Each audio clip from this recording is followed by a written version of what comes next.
Hi అండి, welcome to my channel Shravani spicy kitchen. నేను మీ శ్రావణి. ఇవాళైతే నేను సేమియాతో కిచడీ ఎలా చేసుకోవాలో చూపించేస్తానండి.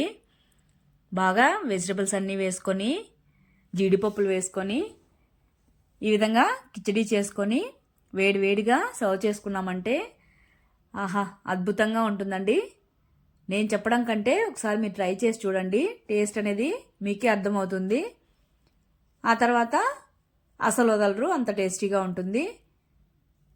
లేట్ చేయకుండా అయితే ప్రాసెస్లోకి అయితే వెళ్ళిపోదాం. ముందుగా అయితే పాన్ పెట్టుకొని నెయ్యి వేసుకోవాలి, లేదా ఆయిల్ అయినా వేసుకోవచ్చు.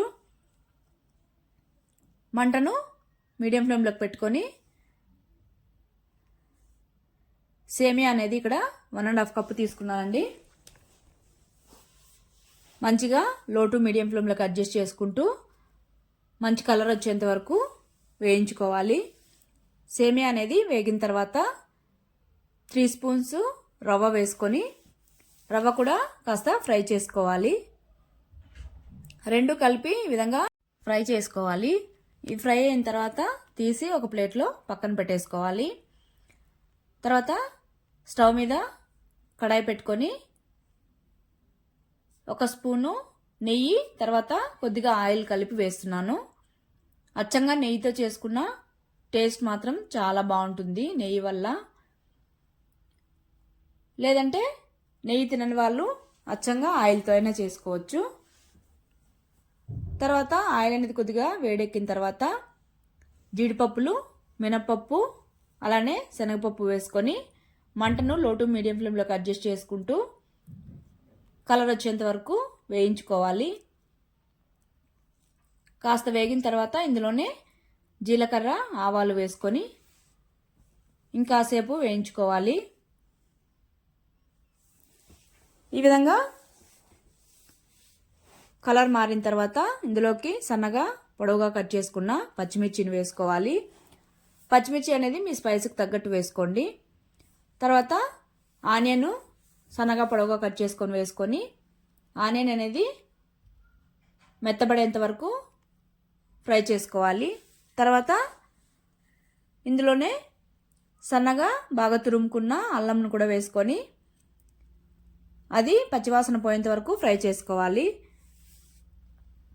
ఫ్రై అయిన తర్వాత కొద్దిగా కరివేపాకు వేసుకొని చిటపటలాడిన తర్వాత సన్నగా కట్ చేసుకున్న టమాటో ముక్కలు కూడా వేసుకొని ఈ టమాటో ముక్కలు అనేవి మెత్తబడనివ్వాలి. ఇందులోనే కొద్దిగా సాల్ట్ వేసేసుకొని ఫ్రై చేసేసుకోవాలి. ఫ్రై అయిన తర్వాత కొత్తిమీర కూడా సన్నగా కట్ చేసుకొని వేసుకొని కాసేపు మగ్గనివ్వాలి. మగ్గిన తర్వాత ఇక్కడ వెజిటబుల్స్ అనేవి యాడ్ చేసుకోవాలి. మీకు నచ్చిన వెజిటబుల్స్ అయితే వేసుకోవచ్చు. నేనైతే ఇక్కడ బీన్స్, క్యారెట్ సన్నగా కట్ చేసుకొని వేసుకున్నాను.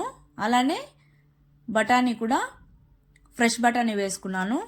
ఇవైతే త్వరగా కుక్ అయిపోతాయి. లేదంటే మీరు నార్మల్ బఠానీ తీసుకున్నట్టయితే కాసేపు వేడి నీళ్ళలో నానబెట్టుకుని వేసుకున్నారంటే సరిపోతుంది. వెజిటబుల్స్ అన్నీ ఒకసారి బాగా మిక్స్ చేసుకున్న తర్వాత రుచికి తగినంత సాల్ట్ వేసేసుకొని ఇందులోనే 1/2 స్పూను గరం మసాలా కూడా వేసేసుకొని మొత్తం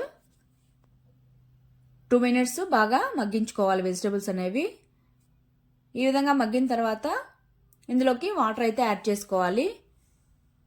ఇక్కడ నేనైతే 1.5 కప్పు సేమియాకి 3 కప్స్ అయితే వాటర్ వేసుకున్నాను. ఇక్కడ సేమియా అనేది కొద్దిగా ముద్దగా అనిపిస్తుంది. అలా ఉంటేనే టేస్ట్ అనేది బాగుంటుంది కిచడీ.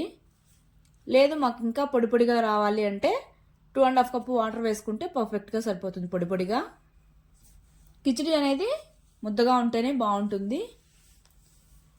తర్వాత బాగా వాటర్ అనేవి బాయిల్ అయ్యేంత వరకు మూత పెట్టుకొని కుక్ చేసుకోవాలి.